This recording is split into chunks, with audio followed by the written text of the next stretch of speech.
السلام عليكم، كنتمنى تكونوا كلكم بخير وعلى خير. اليوم ان شاء الله غادي نشوفوا طريقه تحضير لي مادلين. فلهذا كنحتاجوا 3 ديال البيضات، 100 غرام ديال السكر سنيده، 100 غرام ديال الزبده مذوبه، 50 غرام ديال الحليب، و 300 غرام ديال الطحين فرص، مع خنشه وحده ديال الزا. هذه بالنسبه لا غوسيت دو باز، يعني الاساس ديال الوصفه. بغيتو تخليوها غير هكا كلكم تزيدوا عليها خنيشه ديال لافاني وتجيكم عاديه. انا هنايا اختاريت نزيد عليها شويه ديال الشوكولات فيرميسيل وقشره ديال ليمونه وحده وشويه ديال الماء الزهر. غادي نبداو بالبيض ديالنا.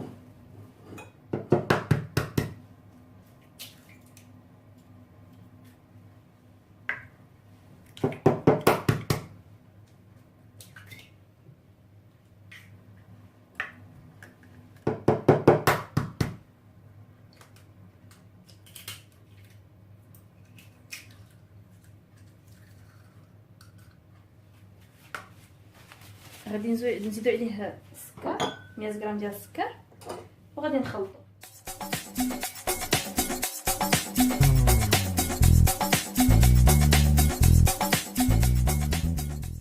من بعد غادي نزيد الحليب ديالي،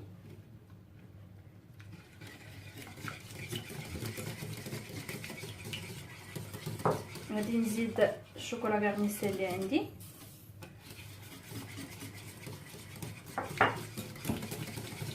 قشره ديال الليمون. يمكن لكم ديروا قشره ديال الحامض الا بغيتو او بجوج.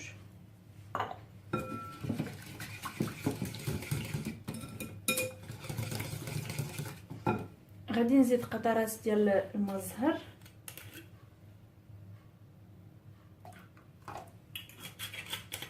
كيعطي فيهم واحد الطيبه زوينه. ومن بعد غادي نزيد 300 غرام ديال الطحين ديالي مع خميره وحده الزا.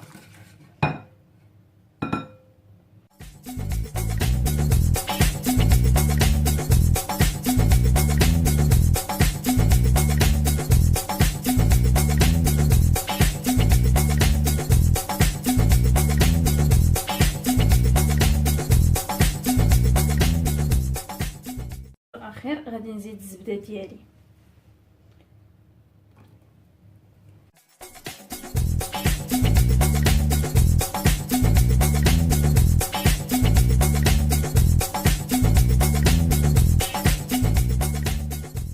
لما خلطت كلشي مزيان، انا هنايا جبت المول اللي غادي ندير فيه لي مادلين ديالي، وداير بحال هكا. يمكن لكم تستعملوا اي مول اخر الا بغيتو، ولا كاع الا ما عندكمش ديروه غير في الكويرطات اللي بالبابي. غادي نعمر غير نص ديال المول باش نخلي المادلين فين تنفخ ليا.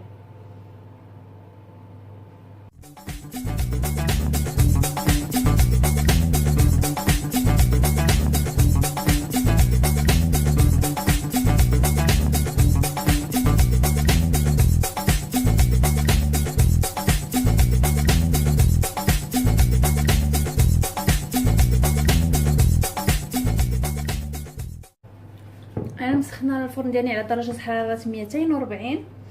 غادي ندخل لي مادلين ديالي 5 دقائق على درجه حراره 240 على ما يتنفخوا ليا شويه، ومن بعد غادي نهبط الحراره ل 200 وغادي نخليهم يزيدوا يطيبوا واحد 10 دقائق لا اكثر، فهما كيطيبوا دغيا دغيا.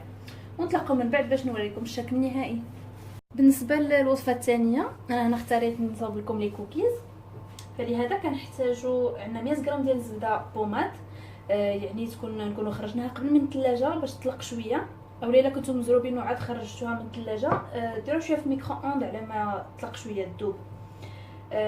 هنا غادي نحتاجوا 80 غرام ديال السكر سنيده العادي، وهنا عندنا 80 غرام ديال السكر الاشقر او لا كاسونات، فهي ولات موجوده في جميع المحلات.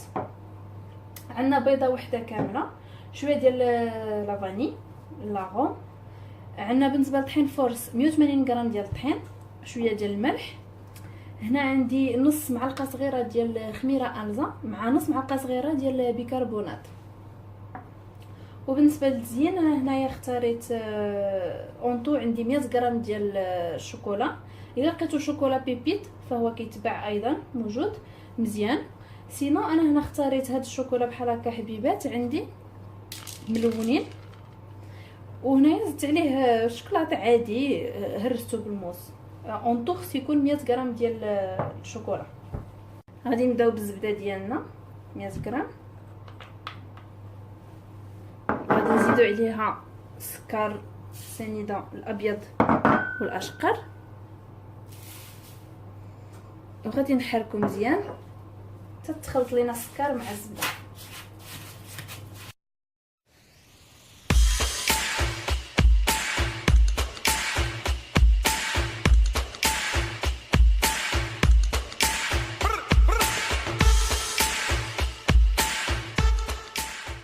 من بعد غادي نزيدو البيضه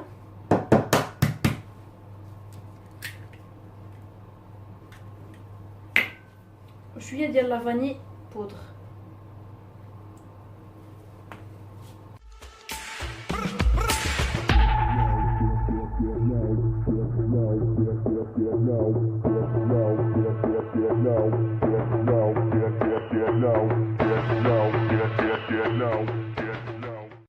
ومن بعد هنا غادي نزيد كاع المواد اللي عندي ناشفه، يعني الطحين ديالي 180 غرام،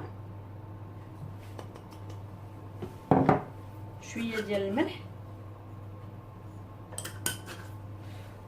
والخميره مع البيكربونات، وغادي نجمع كلشي حتى تولي عندي عجينه متجانسه. هنا يبدا كيتجمع لي العجين، غادي نزيد عليه شويه من هذا الشوكولات اللي عندي باش يجي الكوكيز لداخل فيه شويه ديال الشوكولا، وغادي نخلي اللي بقى ليا من الفوق باش نزوق به.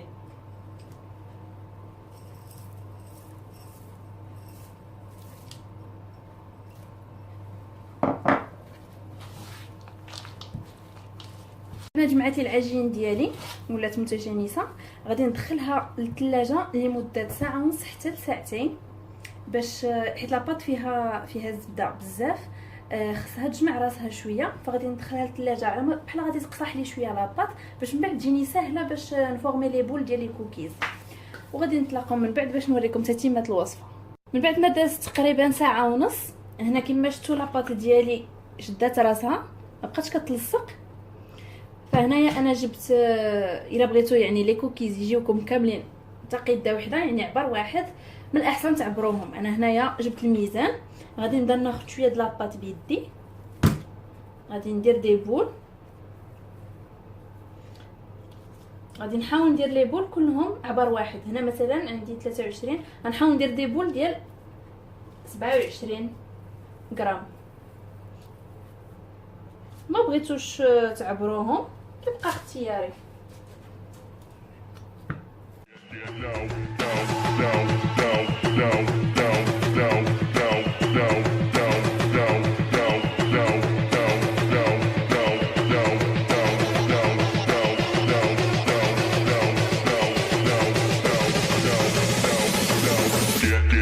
Get low when the whistle go.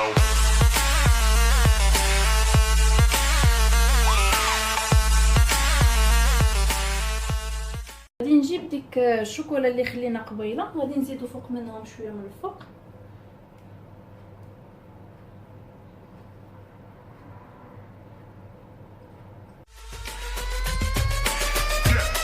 Get low when the whistle go.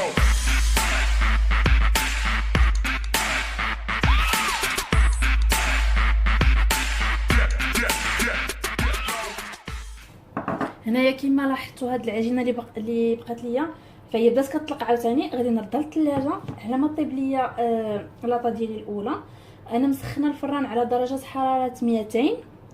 غادي ندخل لي كوكيز ديالي، غادي نطيبهم من 7 حتى 8 ديال الدقائق.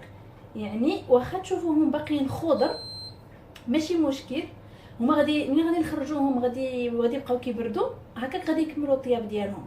فبمجرد انهم يبداو يتحمروا شويه من الجناب نخرجوهم، ومن بعد نوريكم الشكل النهائي ديال لي كوكيز ولي مافين ديال عفوا لي مادلين ديالنا ديال اليوم كيفاش جاو. هذا هو الشكل النهائي بالنسبه للوصفات اللي وجدنا اليوم. فبالنسبه لي مادلين فهما كيجيو زوينين، كيجيو معلكين بديك قشره الليمون اللي درنا فيهم.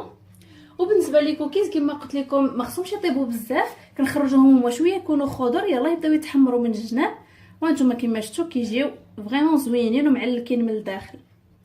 فكنتمنى الوصفات ديال اليوم يكونوا عجبوكم، ونتلاقاو مره اخرى ان شاء الله.